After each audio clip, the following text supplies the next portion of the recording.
If I want to make changes to my property and let's say refinance the property, or if I want to sell the property, it's a lot easier for me and it's fair where I can just turn off my listing. Okay, now no one can book it. Agents can come in there, contractors can come in there, everyone can do whatever they need to do. And if you want to sell the property, you can sell it. If you want to renovate it, you can renovate it. Just makes your life a lot easier.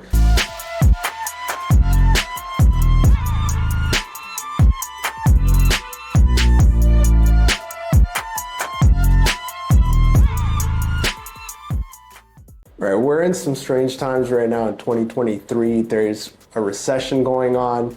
We have high interest rates at the levels, if you compare apples to apples, of like the worst times probably in the last 30, 40 years in Canada. We're basically there right now, although it is a bit lagging, so we're not seeing the full effects of it. And people are scared to get into the real estate market, especially first-time home buyers, investors. So if you're a first-time home buyer or investor and you're worried about your costs and how to offset them, and you've looked into offsetting them, but you're worried about dealing with tenants, this is a solution for you. So I'm going to give you 3 reasons why you should do this and how it'll benefit you in these times, and you can get into ownership. Again, this isn't for people that are looking to buy multiple properties and trying to mitigate risk by doing this, because this won't really work.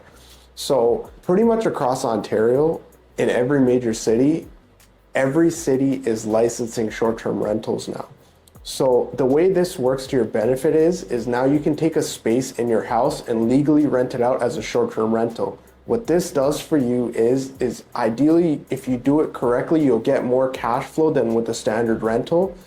You won't have a tenancy in place, so there won't be any tenant rights. You won't have a long-term tenant staying in there. And if you decide to sell, or you want to renovate your property, make changes to it, do as you please, it's a lot easier to do that without tenants, and just being able to shut off your listing on your short-term rental platform if you're using Airbnb and going in there, making changes to it as you like. If you want to sell, you can just turn it off. There's no more tenants. It's a vacant property. A lot easier to sell than with tenants. So I'm going to go into details about this stuff. Now, Airbnb, obviously a lot of people have seen it's very profitable. There is more cash flow involved for sure.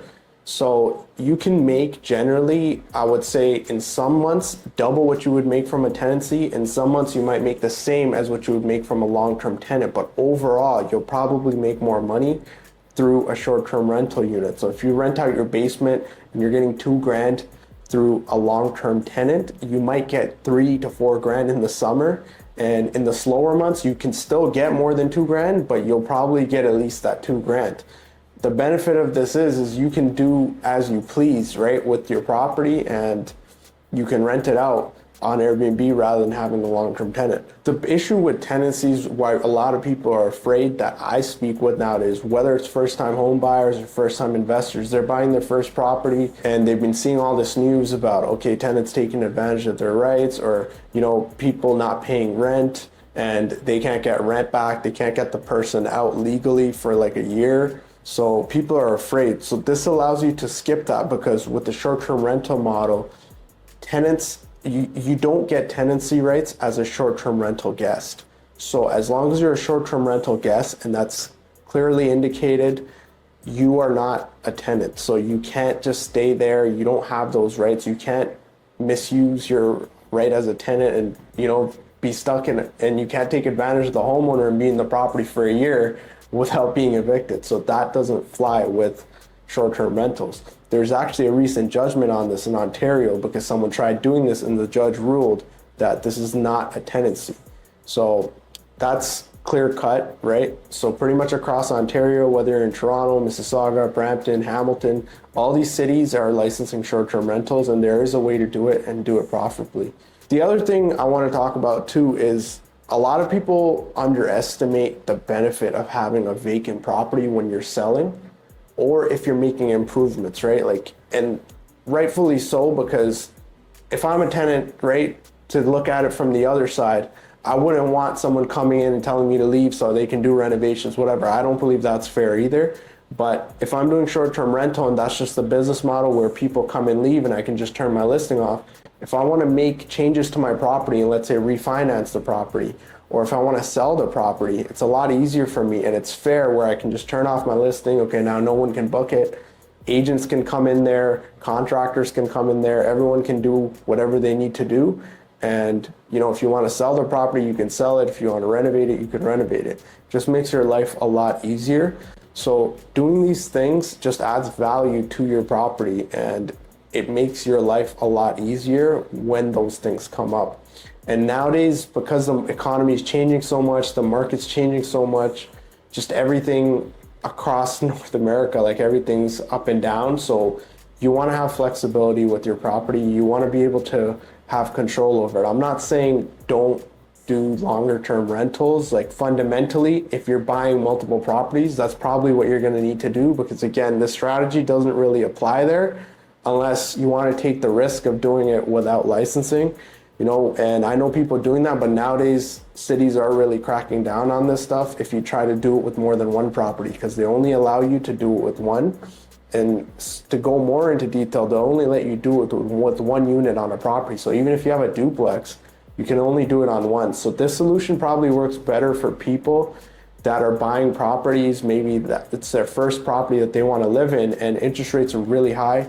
It's unaffordable, so you want to offset that cost by cutting it in half.